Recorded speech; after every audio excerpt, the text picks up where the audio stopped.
Sa bansang Paris, ipinakilala sa atin si James Reese, isang napakatalinong personal aide ni US Ambassador Bennington, na naghatid sa kanya sa embahada. Kinolekta ni James at sinunod ang schedule ni Bennington, na kinabibilangan ng meeting sa French Foreign Minister habang nakikipag-engage siya sa larong chess. Sa sandaling yun, nakatanggap si James ng isang tawag sa telepono na may listahan ng mga coded words, at dito nabunyag na siya ay isa ring low-level CIA operatives. Chineckmate niya si Bennington, Checkmate, sir. bago umalis para asikasuhin ang kanyang trabaho. Nagtungo siya sa isang underground parking lot, kung saan tiningnan niya ang kanyang baril, nananabik sa ilang aksyon. Pagkatapos ay pinalitan niya ang plaka ng isang nakaparadang BMW ayon sa mga instruksyon, bago nagpark sa malayo at inobserbahan ang sasakyan. Pagkaraan ng ilang minuto, sumakay ang tatlong lalaki sa kotse at nagmaneho palabas ng parking lot, at umalis na din siya dahil yun na ang kanyang trabaho. Pagkatapos ay bumalik na si James sa kanyang apartment kung saan binati siya ng kanyang handler. Gayunpaman, sa tingin ni James ay mas marami pa siyang mai-o-offer bilang fulfilled agent, ngunit iniisip ng handler na masyado pang maaga at gusto niyang magtanim siya ng chip sa opisina ng foreign minister sa kanyang pakikipagpulong kay Ambassador Bennington. Sinabi ni James na wala siyang chip na itatanim, ngunit ibinunyag ng handler na ito ay nasa kanyang kaliwang bulsa. Nahanap at ininspeksyon niya ito, nang biglang may kumatok sa pinto. Ito ay ang kanyang French girlfriend na si Caroline, na bumati sa kanya ng isang halik at nagtanong tungkol sa kanyang trabaho, ngunit tulad ng dati, hindi siya maaaring magbigay sa kanya ng anumang mga detalye. Nagpalit siya ng damit at ng kanyang heels, at tinanong si James kung ano ang opinyon niya dito. Nagustuhan ni James ang damit, ngunit nakilala niya ang material mula sa kung saan, hanggang sa ibunyag ni Caroline na ginawa niya ang damit mula sa kanilang kurtina. I think, wow. Nagtanong siya tungkol sa hapunan, ngunit gusto ni James na dumiretso na sa dessert, at ang dalawa ay nagbahagi ng ilang kalidad na oras. Nang sumunod na araw, sinundan ni James si Bennington sa kanyang meeting, kung saan inanyayahan siya nito sa loob, Why don't you join us for the meeting? Thank you, sir. na ginawang mas madali ang kanyang trabaho. Sa panahon ng meeting, ngumuya si James ng chewing gum at sinubukan itong gamitin upang ikabit ang chip sa isang mesa, ngunit hindi ito gumana. Nagkaroon lang siya ng pagkakataon nang matapos na ang meeting at umalis na ang lahat sa silid, at gumamit ng staple upang ikabit ang chip sa ilalim ng mesa. Pagbalik niya sa kanyang apartment building, laking gulat niya nang makita ang mga bakas ng dugo patungo sa kanyang apartment, kung saan nakita niyang nakabukas ang pinto. Maingat siyang pumasok at kumuha ng walis bilang depensa, ngunit ang naabutan niya sa balcony ay si Caroline, na sinabi na ang nakita niya sa sahig ay talagang sauce mula sa hapunan na ginawa niya para sa kanilang dalawa. May regalo siya para kay James, ngunit sa sandaling yun ay tumawag ang CIA handler, na humanga sa kanyang trabaho. Inutusan siya nito na pumunta sa airport sa lalong madaling panahon para sa kanyang susunod na trabaho, dahil ang kanyang partner na si Charlie Wax ay nangangailangan ng driver ngunit naharang siya ng French Customs. Naging excited si James nang marinig ito, at binuksan ang kanyang regalo mula kay Caroline, na nabunyag na ang singsing na pag-aari ng kanyang ama. Pagod na siyang maghintay na mag-propose si James, at inilagay ito sa kanyang daliri. Pinapangako niya si James na hinding-hindi ito tatanggalin, bago nagpaalam sa kanya. Hindi nagtagal, nakarating na si James sa airport at nakita ang CIA field agent na si Charlie Wax, na nagwawala dahil sa hindi pagpayag na ipasok ang kanyang energy drink sa bansa. Try it. Pinagmumura ni Charlie ang airport security, at ipinaalala sa kanila kung paano kailangang iligtas ng Amerika ang kanilang bansa sa panahon ng dalawang digmaang pandaigdig. It will never enter France, okay? He still won't let me through with my cans. Pinakalma siya ni James, dinala siya sa isang tabi at sinubukan siyang pasunurin. Sinabi ni Charlie na wala na siyang oras dahil kailangan niyang pumunta sa isang Chinese restaurant na pinapatakbo ng triad. Nang marinig ito, sumunod na si James, idinikit ang isang diplomatic sticker sa bag ni Charlie, at pagkatapos ay umalis na sila habang kinukutya ni Charlie ang security. Habang nasa daan, nagtataka si James kung bakit ganoon na lang kaimportante ang soda, dahil maaari naman silang bumili nito sa kahit na saang supermarket. Gayunpaman, ibinunyag ni Charlie na ang lata ay talagang naglalaman ng mga piraso ng kanyang paboritong baril, at lahat ng ginawa niya sa airport ay diversion lamang para hindi nila ito suriin. Kalaunan, nakarating na sila sa Chinese restaurant, kung saan nag-order si Charlie ng paborito niyang Chinese meal. Gayunpaman, ibinunyag ni James na ang pagkain ay talagang Amerikano, na nilikha ng isang Jewish guy sa San Francisco. Really? It was invented by a Jewish guy in San Francisco. Hindi sa kanya naniwala si Charlie at galit na tinawag ang isang waiter. Ngunit nang magpaliwanag ang lalaki na hindi siya nagsasalita ng Chinese, hinawakan ni Charlie ang lalaki at tinutukan ng baril ang kanyang ulo. Ang ibang mga crew sa restaurant ay biglang bumunot ng baril at nagpaputok sa kanila, habang si James naman ay gumapang para magtago. Ipinakita ni Charlie ang kanyang high-level combat skills kung saan nakipagbarilan siya sa mga lalaki at inubos ang mga gangster. Tinanong ni Charlie kung saan nila itinatago ang mga droga, ngunit tumanggi ang waiter na magsalita. Pagkatapos ay nagpaputok si Charlie sa kisame, na nagdulot ng pag-ulan ng mga puting bagay, at inutusan si James na kumuha ng sample sa isang vase. Umalis sila ngunit nagmaneho papunta sa likod ng gusali, at makalipas ang ilang sandali, nakita nilang nagmamadaling lumabas ang waiter at sinundan siya. Tinanong ni James kung ang mga sample ba na ito ay mga ebidensya, ngunit sinabi sa kanya ni Charlie na ang supplier ang kanilang hahabulin. Ipinaliwanag niya na ang kanya talagang misyon ay tugisin ang lalaking responsable sa pagka-overdose ng isang batang babae na nagngangalang Charlotte. Sa tingin ni James ay isa itong personal vendetta, hanggang sa malaman niya na ang babae ay talagang pamangkin ng Secretary of Defense, na ngayon ay gustong isara ang buong operasyon ng Triad. Sinundan nila ang waiter sa isang eskinita at nakita siyang pumasok sa isang gusali. Huminto sila at kumuha si Charlie ng ilang mga armas sa trunk, nang tawagin sila ng ilang mga gangster dahil nakaparada sila sa kanilang teritoryo. Lumapit ang mga gangster sa dalawa at ang isa dito ay tinutukan ng kutsilyo si Charlie, ngunit mabilis siyang kumilos at pinabagsak ang mga lalaki nang hindi pinagpapawisan. Pagkatapos ay umakyat sila sa fire escape ng gusali, bago nakahanap ng bukas na pinto at pumasok. Kalaunan, nakarating sila sa isang silid kung saan nakita nila ang ilang mga bata na nagpe-perform ng traditional dance para sa isang grupo ng mga tao. Sa sandaling yun, palihim nilang tinutukan ng baril ang isang lalaki. Nagbabala sila na maaari nilang dalhin ang buong CIA sa kanyang pintuan sa isang iglap, maliban na lang kung ibibigay niya ang pangalan ng taong nagde-deliver sa kanila ng mga droga. Sa takot, isinulat ng lalaki ang pangalan at umalis na sila, bago sumugod ang isang grupo ng mga armadong lalaki sa silid. Sina James at Charlie ay nagtago sa isang silid na puno ng mga manakin, bago nakipagpalitan ng mga bala sa mga lalaki.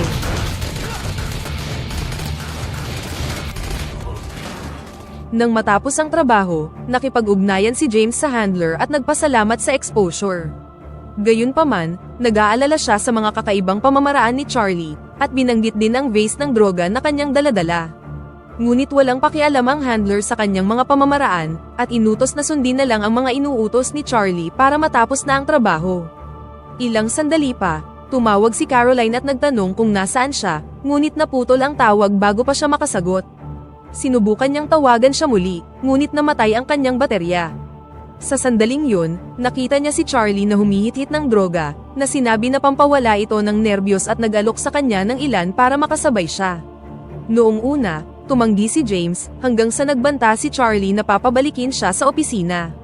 Nag-aalala si James na ito ang parehong droga na pumatay sa pamangkin ng Secretary of Defense, ngunit ibinunyag ni Charlie ang nakakagimbal na katotohanan at sinabing wala naman talagang pamangkin ang Secretary of Defense.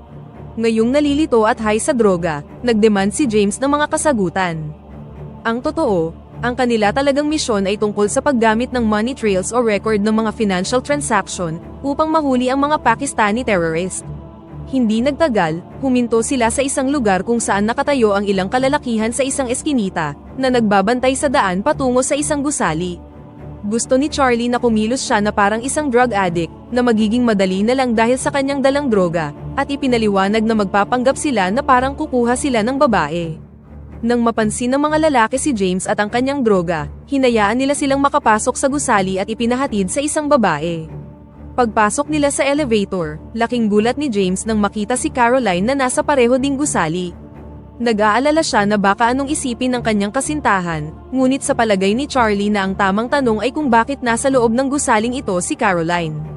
Pagkatapos ay pumasok si Charlie sa isang silid at inutusan ang lahat ng mga nasa loob na lumabas. Kasabay nito, pilit na kinuha ni James ang charger ng isang lalaki habang tinututukan siya ng baril, dahilan para maging proud sa kanya si Charlie. Pagkatapos ay ibinigay ni Charlie kay James ang isang binocular upang subaybayan ang isang maliit na bangko sa kabilang kalye. Habang naghihintay, tinawagan ni James si Caroline upang subukang ipaliwanag kung ano talaga ang nangyayari, nang makita niya ang dalawang Pakistani na pumasok sa bangko. Sa sandaling yun, biglang may sumigaw mula sa labas ng pintuan, at nang buksan ito ni James, inatake siya ng mga lalaking may-ari ng gusali. Kalmadong pinanood ni Charlie si James habang binubugbog siya sa loob ng 1 minuto, bago binaril ang dalawang lalaki. Pagkatapos ay sinimulan nilang sundan ang dalawang lalaking Pakistani at nakita silang pumasok sa isang van. Dahil dito, nagpadala si Charlie ng transmission mula sa kanyang relo para matrack nila ang van. Gamit ang high-tech na gadget na ito, natrack nila ang van sa magulong bahagi ng bayan. Lumapit sila sa mga gangster na nakapost sa labas ng gusali, habang nagpapanggap na mga customer na naghahanap ng droga at nag-alok sa kanila ng pera. Sinamahan sila ng isang lalaki sa loob, pagkatapos ay sinabihan silang maghintay habang kinukuha niya ang kanyang boss. Ngunit sa sandaling nandoon na sila, tinutukan sila ng ilang mga batang gangster, na inutos na lumuhod sila at kinuha ang kanilang mga gamit, kabilang na ang singsing ni James na ibinigay sa kanya ni Caroline. Ang boss ng mga gangster, si Amir, ay ipinakilala ang kanyang sarili at kinuha ang singsing ni James. Nag-abot lang siya sa kanila ng 1 gramo ng droga, kaya humingi si Charlie ng 1 kilo. Naghinala sa kanila si Amir at bumunot ng baril, ngunit mabilis itong nabaliktad ni Charlie. Ipinaliwanag ni James na ang pagmamayari ng mahigit sa 1 kilong droga ay magdadala sa kanila sa kulungan ng higit sa 15 taon. Kaya naman, agad silang nakakuha ng ideya at binasag ni James ang vase ng droga, dahilan para magsitakbuhan ang mga gangster. Pagkatapos ay binugbog ni James si Amir upang kunin ang kanyang singsing. Give me the ring! Yeah! At pinilit siya na samahan sila sa apartment sa itaas lamang kung saan nakapost ang mga Pakistani. Pumasok sila sa apartment ng isang matandang lalaki, nangako na hindi siya sasaktan, ngunit walang pakialam ang matanda at nag-alok pa nga sa kanila ng tsaa. Gumamit si Charlie ng extendable camera para mag-spy sa silid sa ibaba, kung saan nakita niya ang mga lalaki na nagmamadaling nag-iimpake. Para makapunta sa kanila, plano niyang mag-grapple pababa sa bintana. Bago ito gawin, iniabot niya kay James ang isang earpiece at inutusan siya na pumunta sa ibaba ng hagdan at barilin ang sinumang magtangkang tumakas.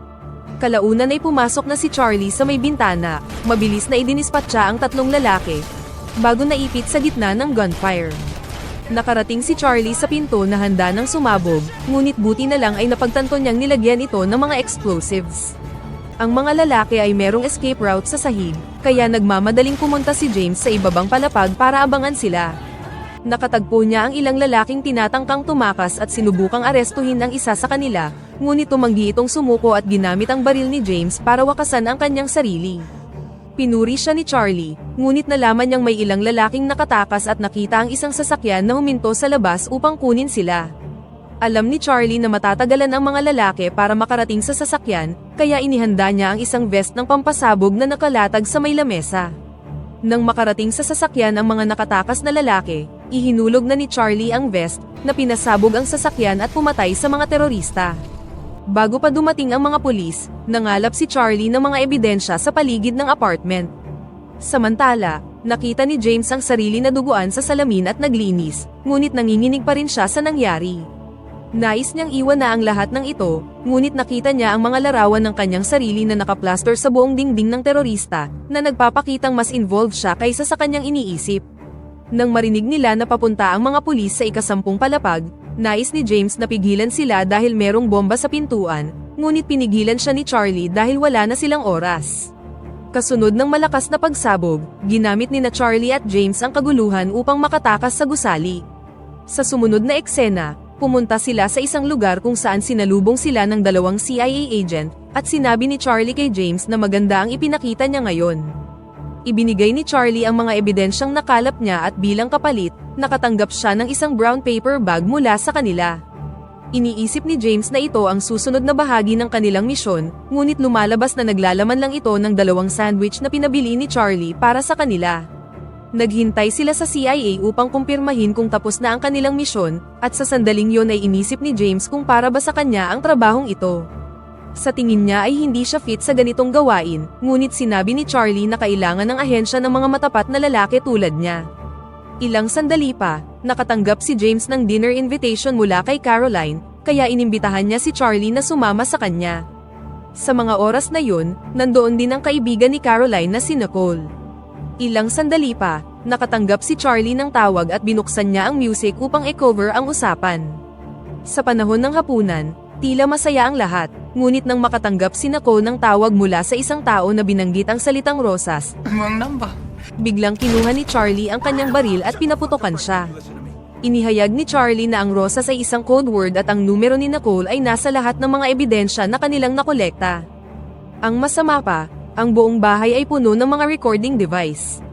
Sa tingin ni James ay nababaliw na siya, ngunit ipinakita sa kanya ni Charlie ang isa sa mga sinasabi niyang device.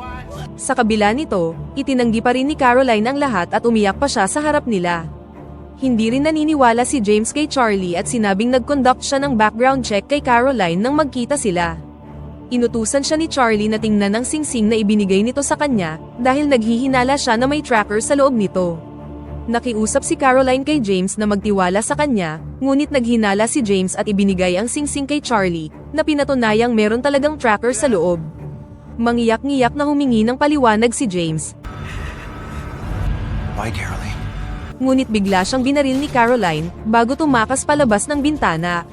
Hinabol siya ni Charlie sa mga rooftop, ngunit nagawang makalayo ni Caroline at naunang makapunta sa ibaba, kung saan sinundo siya ng isang sasakyan. Sa kabutihang palad, nakuha ni Charlie ang plate number nito.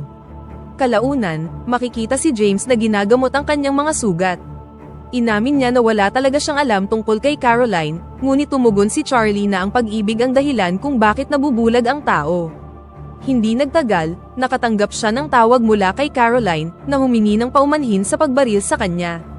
Ipinaliwanag ni Caroline na 6 na taon na ang nakalilipas, nakilala niya ang isang lalaki na nagpakilala sa kanya sa isang tiyak na pananampalataya, at ang lahat ng ginagawa niya ay para sa kanyang bagong layunin. Hindi maintindihan ni James kung paano kasama sa layuning yon ang pagsisinungaling at pagbaril sa kanya, ngunit hindi nakasagot si Caroline at ibinaba ang tawag.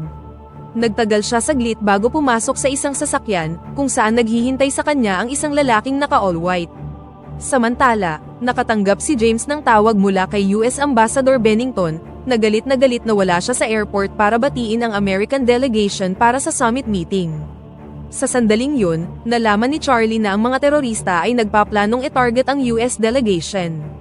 Sa tingin ni James ay dapat silang gumawa ng plano, ngunit umalis si James kasama ang isang CIA agent na nagmaneho sa kanya. Samantala sa apartment, naramdaman ni James na merong mali, dahil bakit lalagyan ng mga surveillance device ng mga terorista ang kanyang apartment kung ang delegasyon ang kanilang target. Papalapit na si Charlie at ang CIA agent sa delegasyon nang makita niya ang parehong sasakyan na sumundo kay Caroline. Napansin sila ng lalaking nagmamaneho at tinapakan ng gas, na nagresulta sa high-speed chase sa highway.